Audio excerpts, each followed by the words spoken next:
کہ یہ افسر ہیں جو کہ بریو نہیں ہیں، سولجرز بریو ہیں، اور یہ ان کو شرمندہ کر رہے ہیں اپنے ان واقعات سے کہ یہ لا کو ہاتھ میں لے لیتے ہیں اور اپنے مینڈیٹ سے تجاوز کر جاتے ہیں۔ یہ ایک آبزرویشن ہے۔ اب آ جاتے ہیں دوسری طرف۔ آج مجھے افسوس کے ساتھ کہنا پڑ رہا ہے، آج مجھے دودھ کا دودھ اور پانی کا پانی کرنا ہے، اور اب وہ ویلفیئر کو پوائنٹ بنا کے پیرا 11 میں وہ لکھتے ہیں mandate of the arm forces. اس کے بارے میں وہ آرٹیکل، آئین کے آرٹیکل 243، 244، 245 اور اوتھ آف آفس کو حوالہ دیتے ہوئے کہتے ہیں کہ پاکستان نیوی ویلفیئر ٹرسٹ جو قائم کیا گیا، اس کے لیے پاکستان نیوی آرڈیننس 1961 کوئی پروویژنز، کوئی پاور نہیں دیتا CNS کو کہ وہ کوئی ایسا ٹرسٹ بنائے، اور وہ کوئی لینڈ ایکوائر نہیں کر سکتے، اور وہ کسی قسم کی ماس میں اپنی نیول اسٹیبلشمنٹ سے باہر وہ کسی قسم کی کوئی ویلفیئر ایکٹیویٹی نہیں کر سکتے، اور ان کو کوئی حق نہیں ہے کہ وہ زمین خریدیں ان دا گریب آف ویلفیئر، یعنی ویلفیئر کے دھوکے میں، ویلفیئر کا دھوکہ دے کے زمین خریدیں اور اس سے زمینیں خریدیں اور اپنی ریل اسٹیٹ امپائر بنا دیں۔ یہ جناب جج صاحب کی وہ ہے آبزرویشن ہے۔ اس جو ججمنٹ انٹرنیٹ پہ یعنی اویلیبل ہے ویب سائٹ پہ، اس کا پیج 29 ہے۔ یعنی ویلفیئر کے نام پہ وہ یہ کہہ رہے ہیں کہ کوئی کام آپ نہیں کر سکتے اپنی اسٹیبلشمنٹ کے باہر، اور وہ کہہ رہے ہیں کہ اسٹرکٹلی آرٹیکل 243، 244، 245 اور اوتھ آف آفس کے اندر آپ نیوی کا جو کام ہے اس کے علاوہ آپ کوئی کام نہیں کر سکتے۔ یہ جناب جج صاحب کی آبزرویشن۔ اب مجھے یہ بتائیں کہ ہمارا آئین تو یہ بھی کہتا ہے کہ لا ایکولی اپلائی ہونا چاہیے نا، جو بھی اسٹیک ہولڈر ہیں، جو بھی اسٹیٹ کی انسٹیٹیوشن ہیں، ان سب کے اوپر لاگو ہونا چاہیے۔ ایسا تو نہیں ہو سکتا کہ یہ ٹھیک ہے نیوی کے اوپر تو لگ جائے باقیوں پہ نہ لگے۔ اب ہم آتے ہیں گورنمنٹ کے ان محکموں کی طرف جن کے اندر ویلفیئر کی گریب میں کیا کچھ ہو رہا ہے، اور کورٹ نے اس چیز کو بالکل مد نظر نہیں رکھا کہ ویلفیئر کیا ہوتی ہے اور یہ کس طرح کی جاتی ہے۔ اب سب سے پرانا محکمہ جو ہے شاید وہ ہے پاکستان پوسٹ، یعنی انڈیا سب کانٹیننٹ میں یہ محکمہ ڈاک جب بنا تو یہ سب سے پہلا محکمہ تھا جو بنا، اس کے بعد ریلوے بنا، اس کے بعد باقی محکمے آئے۔ اب یہ جو پاکستان پوسٹ ہے، اس کی جو فاؤنڈیشن ہے، جو ویلفیئر فاؤنڈیشن نے بنائی ہے، اس کا نام ہے پاکستان پوسٹ فاؤنڈیشن، PPF۔ اب میں ویب سائٹ پہ گیا ہوں، میں نے کچھ نہیں ادھر ادھر سے لیا، ویب سائٹ پہ جاؤ تو انٹروڈکشن میں وہ کہتے ہیں Pakistan post foundation is a self supporting entity. وہ کہتے ہیں registered as charitable trust under charitable endowment act 1890 and on 17 October 1990۔ 1990 میں یہ 1890 کے ایکٹ کے تحت جو ہے یہ رجسٹر ہوتا ہے ایز اے ٹرسٹ۔ اب کیا کہتے ہیں؟ Established to promote the welfare and benefits of serving and retired Pakistan post office personnel, their families and dependents through what? Healthcare, education, financial assistance, marriage grants, low cost housing scheme۔ یعنی جو سب سے جب سے پرانا محکمہ جو ہے محکمہ ڈاک، انہوں نے ایک فاؤنڈیشن بنائی، کس لیے بنائی؟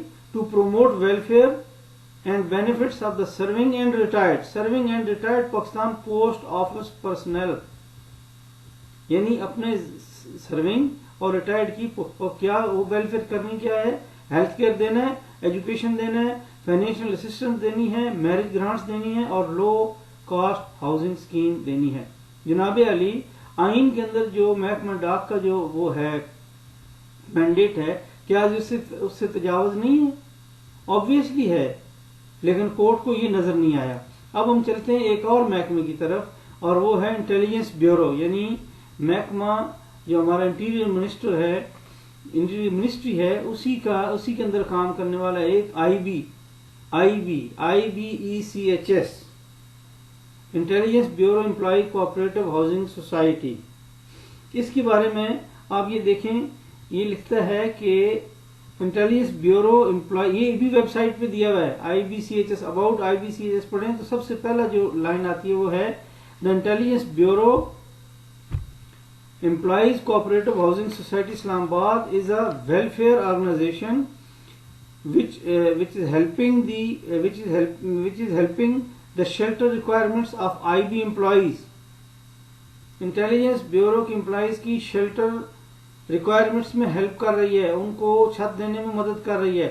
آگے دیکھیں اگلا sentence. It is mandatory that the managing committee of the IBCHS shall comprise of the serving IB employees only. سر کیا انٹیلیجنس بیورو کا جو آئینی مینڈیٹ ہے اس میں یہ چیز لکھی ہوئی ہے کہ وہ لینڈ ایکوائر کریں؟